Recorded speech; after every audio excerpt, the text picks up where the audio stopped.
kita lanjut ke pembahasan di latihan soal subtema 4 ya. Ini sama, ini juga pengayaan saja buat tambahan pengetahuan buat anak-anak, tapi tidak akan masukkan soal-soalnya di dalam final test ya.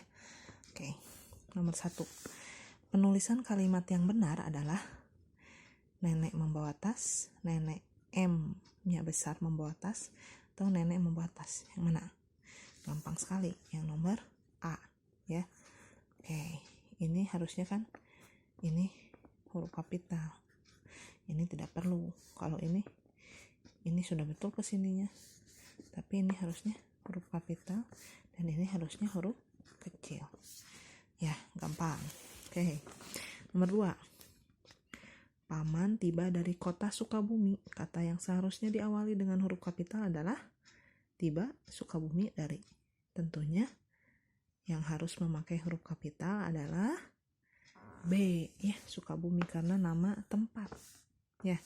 Ini di sini tulisnya kecil S-nya. Nah, harusnya tulisnya besar. Jadi hurufnya kapital, Sukabumi. Oke. Kereta tersebut mengangkut 13.000 liter bahan bakar minyak. Ubahlah kata yang dicetak miring dengan angka. Oke. 13.000. Nah, kalau untuk penulisan kata seperti itu 13.000 ya, biasanya ada yang harus memakai titik nih. 13.000 itu kalau ditulis ke angka harus seperti ini, 13.000 liter ya. Jadi cara menulisnya seperti ini, 13.000 ya. Jadi angka 13 titik baru 000 ya. Oke, nomor 4. Susunlah kata di bawah ini menjadi sebuah kalimat tanya. Cara menangani bagaimana kita banjir. Nah, di sini ada kalimat tanya ya. Kalau kalimat tanya biasanya ditempatkan di awal kalimat. Di sini kalimat tanyanya bagaimana. Berarti yang pertama adalah harusnya bagaimana, kemudian cara kita menangani banjir. Bagaimana cara kita menangani banjir ya. Kalau kata bagaimana itu biasanya untuk menanyakan proses ya, atau caranya gimana sih, misalnya bagaimana proses terjadinya es misalnya, atau bagaimana proses terjadinya hujan. Nah, biasanya kata bagaimana itu untuk menanyakan atau untuk menanyakan sebuah proses ya, atau cara terjadinya sesuatu. Oke. Yang selanjutnya, baca teks berikut. Pinguin adalah burung yang tidak bisa terbang. Pinguin dapat menyelam hingga 565 meter selama 20 menit. Kerangka pinguin berbeda dengan jenis burung yang lain. Kerangka pinguin pertama kali ditemukan pada abad ke-19 di Selandia Baru. Meskipun hidup di daerah dingin, pinguin dapat mempertahankan suhu tubuhnya agar tidak kedinginan. Oke. Buatlah 3 kalimat tanya dari teks di atas. Nah, kalau disuruh buat kalimat tanya dari teks seperti ini, itu artinya pertanyaan yang kita mau tanyakan itu harus ada jawabannya di dalam cerita ini ya. Misalnya kita contoh kalimatnya, misalnya kita mau jawabannya pinguin adalah burung yang tidak bisa terbang. Oke. Jadi pertanyaannya misalnya apakah pinguin itu misalnya gitu ya, atau jenis burung apakah pinguin itu. Nah, jawabannya berarti burung yang tidak bisa terbang ya. Meskipun termasuk dalam kategori burung, tapi pinguin itu merupakan salah satu jenis burung yang tidak bisa terbang. Oke, jadi pertanyaan ke-1 misalnya boleh anak-anak menanyakan jenis burung apakah pinguin itu. Jawabannya kan burung yang tidak bisa terbang. Oke. Yang kedua misalnya pengen yang jawabannya ini, pinguin dapat menyelam hingga 565 meter selama 20 menit. Misalnya pertanyaannya berapa lama penguin dapat menyelam di kedalaman 565 meter? Nah, jawabannya 20 menit. Atau misalnya, sampai berapa meterkah penguin bisa menyelam? Nah, gitu ya. Itu pertanyaannya. Oke. Kemudian yang ketiga, misalnya di manakah misalnya kita pengen jawabannya yang Selandia Baru ya. Misalnya anak-anak boleh bertanyanya, di manakah kerangka penguin yang pertama ditemukan? Nah, atau boleh juga misalnya mau nanyakan abadnya. Abad itu sekitar tahunannya gitu ya. Misalnya pada abad berapakah kerangka penguin pertama kali ditemukan? Nah, itu contoh pertanyaannya ya. Jadi yang pertama tadi misalnya jenis burung apakah penguin itu? Yang kedua, sampai berapa meterkah penguin dapat menyelam, atau berapa lama waktu yang bisa berapa lama waktu penguin untuk bisa menyelam di dalam air gitu ya. Atau kemudian bisa juga pertanyaannya, di manakah kerangka penguin pertama kali ditemukan? Jawabannya Selandia Baru. Atau pada abad berapakah kerangka penguin pertama kali ditemukan? Nah, itu ya contoh-contoh pertanyaannya. Oke, sip. Sekarang ke matematika. Waktu 60 hari setara dengan titik-titik.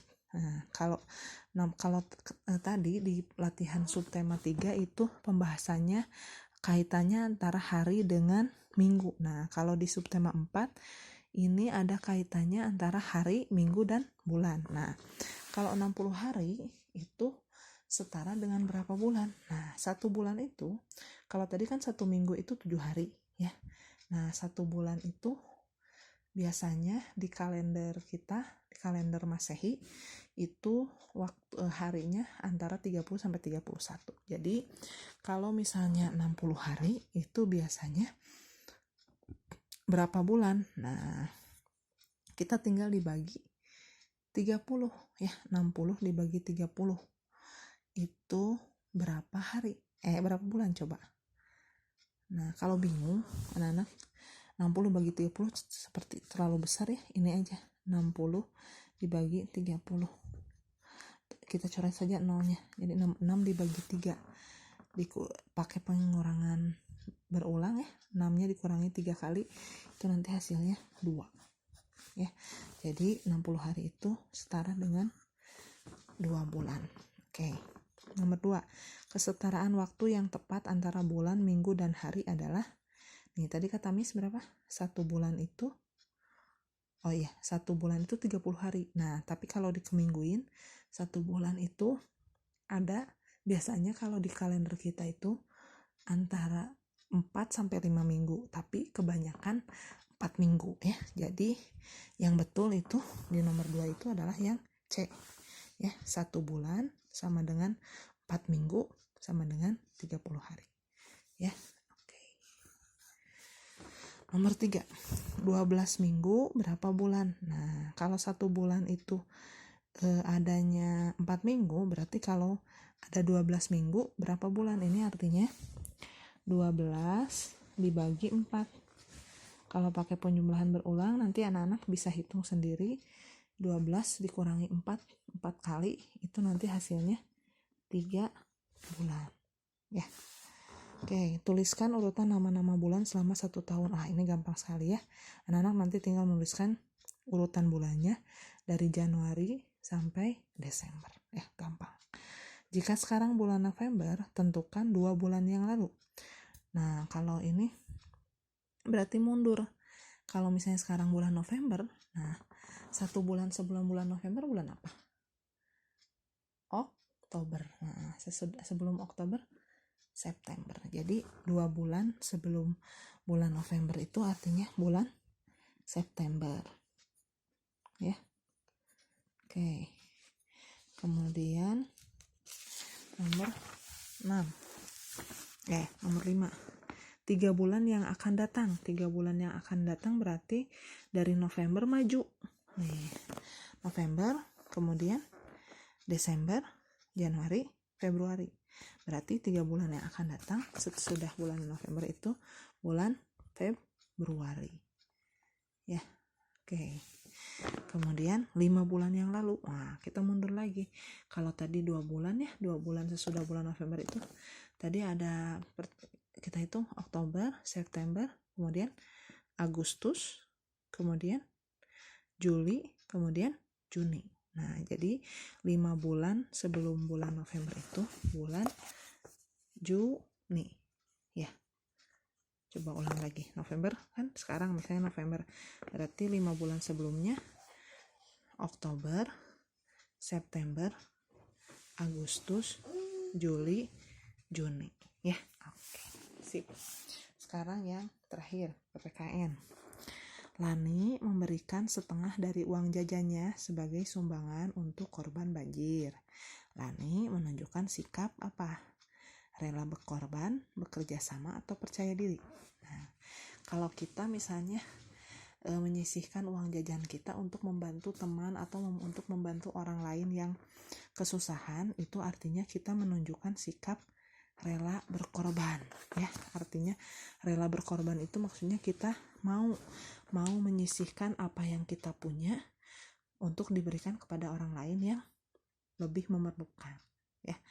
Seperti kondisi saat ini, mungkin ada banyak orang yang saat ini orang tuanya yang biasanya bekerja jadi tidak bisa bekerja karena kan ada corona misalnya, ada wabah ini, jadi tidak bisa bekerja di luar sehingga penghasilannya berkurang. Nah, kita bisa berbagi sama teman-teman yang mengalami kesusahan seperti itu, ya.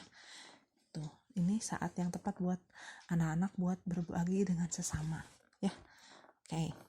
Yang nomor 2, sikap bekerja sama dibutuhkan dalam kegiatan, ini gampang sekali ya, dalam kegiatan olahraga misalnya atau dalam kegiatan kerja bakti, ya.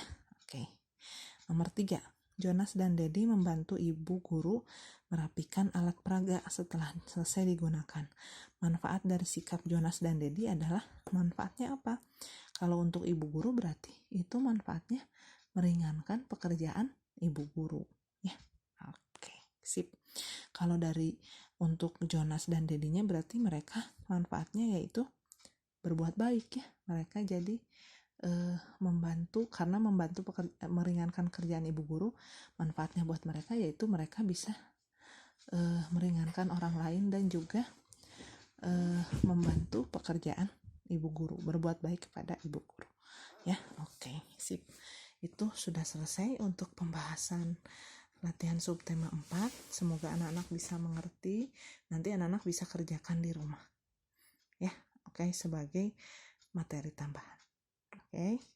Good luck for your final test, ya.